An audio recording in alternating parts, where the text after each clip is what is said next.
Bonjour très chers internautes de l'AJ4 TV, bienvenue dans votre émission spéciale élection législative 2020 au Mali. Je reçois une jeune dame, Madame Soroba Jacqueline Konaté. Bonjour. Bonjour Madame. Présentez-vous à nos internautes. Donc, je suis Madame Soroba Jacqueline Konaté, enseignante à la faculté des sciences et techniques, qui est une faculté de l'Université des sciences, des techniques et des technologies de Bamako. Je suis là-bas depuis 2012 où j'enseigne au département de mathématiques et informatique. Quelles sont vos motivations par rapport à cette élection législative 2020? Et pourquoi vous êtes présentée? D'accord. Je me suis présentée parce que j'ai pris conscience que c'est par la politique qu'on peut changer, qu'on peut faire changer les choses en participant à l'élaboration des lois, au contrôle de l'action gouvernementale et aussi au vote des lois. Ça, c'est la mission du député, puisqu'on parle d'élections législatives. Ce sont les trois principales missions d'un député: élaborer et proposer des lois, voter des lois et faire le contrôle de l'action gouvernementale. Donc, avec les préoccupations que nous avons en ce moment par rapport à l'éducation, la sécurité, etc., il est important qu'on ait des députés qui soient vigilants, qui soient réellement aux aguets par rapport à tout ce qui peut nuire à la sécurité, tout ce qui peut nuire à l'éducation, pour interpeller le gouvernement, orienter les actions du gouvernement à travers des projets de loi, etc. Donc c'est le souci de participer à la construction de l'État à ce niveau qui m'a amené à me présenter. J'ai voulu sortir de la faculté et m'intéresser aussi à ce terrain. Stratégiquement, comment est-ce que vous comptiez mener ce combat-là? Ce combat. Alors, vous savez qu'au niveau de l'Assemblée, il y a des groupes qui se réunissent. Donc, ensemble, avec les députés qui ont les mêmes préoccupations, nous allons mener ensemble le combat en parlant de la même voix, en interpellant le gouvernement, en faisant des propositions dans le sens constructif, bien sûr. Voilà. Quel serait votre rapport avec la population de Kati? Alors, c'est cette population est la population qui va m'élire si je suis élu. Donc, je serai à son écoute et prendre en compte ses préoccupations. Et il faudrait savoir qu'un député élu à Kati ou n'importe où ailleurs au Mali n'est pas simplement un député pour cette localité, mais c'est un député pour tout le Mali, contrairement à un maire qui est élu bien sûr dans une localité, mais dont l'action se limite vraiment à cette localité. Mais un député, il a un mandat national. Donc il est un député de sa localité, mais il est aussi député de tous les Mali parce que toute interpellation du gouvernement, ça concerne vraiment les sujets qui touchent toute l'étendue du territoire. Toute loi qui sera élaborée ou qui sera votée, adoptée, va s'appliquer partout au Mali. Il n'y a pas une loi pour Kati qui ne s'appliquerait pas à une autre région du Mali ou à un autre cercle du Mali. Donc, je voulais préciser cela. Donc, je serai bien entendu à l'écoute de ma population, mais à l'écoute de tous les Maliens. Voilà. Spécifiquement, quel changement, quand vous serez élu député, quel changement vous allez apporter à la population? Alors, je vous ai expliqué les missions d'un député. C'est vraiment de légiférer par rapport aux préoccupations de la population.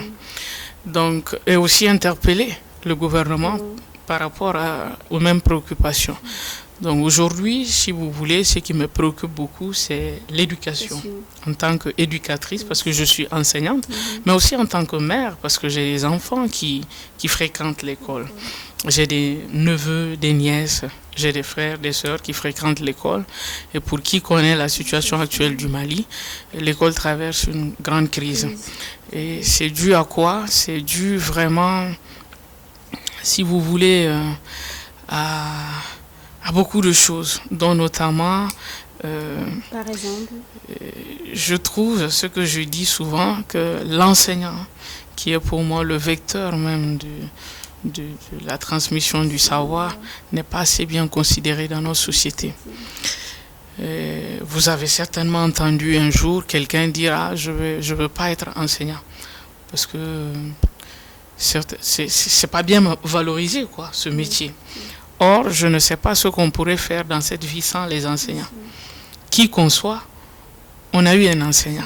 On a été enseigné par quelqu'un. J'ai des collègues qui m'ont déjà dit on a eu des soucis quand on a voulu se marier. Parce qu'ils ont dit non, on ne donne pas notre fille à un enseignant. C'est un métier très dévalorisé. Aujourd'hui, les enseignants se battent pour le minimum de conditions. Il faut vraiment qu'on leur accorde cela. Parce qu'on ne peut pas prétendre à un enseignement de qualité sans enseignants de qualité. On n'aura pas des enseignants de qualité si le métier n'est pas valorisé. Donc moi, dans mon combat, le combat que je compte mener, ça sera vraiment dans le sens de la révalorisation de ce métier. Ce n'est pas forcément une révalorisation financière, mais au niveau du traitement, au niveau même de l'image du métier, il faudrait que des choses changent. Il faut qu'on voie ensemble ce qu'il y a à faire pour changer l'image de l'enseignement, parce qu'il y va même de la qualité aussi de l'enseignement au Mali, de l'éducation de façon générale. D'accord, en tant que candidate, vous parlez de solutions possibles à ça. Mais bon, stratégiquement, qu'est-ce que vous proposez comme solution pour les enseignants, pour l'éducation? Alors déjà, le problème que les enseignants sont en train de poser, on a pris... Proposition de solutions possibles dans l'immédiat, quoi. Dans l'immédiat. Ah, oui. Bon, dans l'immédiat, ce qu'on pourrait faire, c'est de leur accorder ce qu'on leur a promis il y a quelque temps. Ça, c'est une première chose. C'est ce qu'il y a à faire dans l'immédiat, parce que c'est ce qu'ils réclament sans condition. Il faudrait d'abord résoudre ça. Voici ma réponse. D'accord. Quel message vous avez à passer à la jeunesse de Kati, à la population de Kati? Alors, j'appelle la population de Kati à sortir massivement le 29 mars pour aller voter pour les candidats qui se préoccupent de ce problème d'éducation. Alors, je tiens à attirer l'attention de l'électorat sur un fait, si jamais c'est passé inaperçu. Alors, je suis sur la liste d'Alliance RPDM SADI PCR. Alors, depuis que ce combat des enseignants a démarré, on a vu Oumar Mariko, le président du SADI, s'afficher partout avec les enseignants pour manifester. Alors, je dis aux enseignants, aux parents d'élèves, celui qui t'aide aujourd'hui, tu peux compter sur lui demain. Sortez massivement pour voter pour les listes d'alliance avec le SADI. Parce que Oumar Mariko est résolument engagé côté des enseignants dans la recherche de solutions à ce problème, à cette crise qui traverse notre éducation. Donc, je les invite à bien choisir les listes pour lesquelles ils vont voter, donc les votants, à cesser de prendre des cadeaux à gauche, à droite pour voter, mais vraiment de voter en toute conscience pour les listes dont les partis se sont bien affichés pour la résolution des différents problèmes. Donc, tout le monde connaît aussi Cheikh Modibo Diarra dans ses engagements pour l'éducation. Donc je les appelle massivement à sortir pour aller voter pour les listes qui contiennent les candidats de ces partis. D'accord, Merci. on est en mars, qui Mhm. parle de mars par forcément des femmes. Mhm. Vos messages à l'endroit de toutes ces femmes. Ok. Je voudrais encourager les femmes à continuer la lutte parce que nous avons de braves femmes dans ce pays, des femmes qui sont malheureusement souvent méconnues, des femmes de l'ombre, mais qui font tout vraiment pour la bonne marche de notre société. Je voudrais faire un clin d'œil à ces femmes aujourd'hui, les appeler à garder vraiment le cap, à poursuivre la lutte et la victoire est certaine. Inch'Allah. Voilà.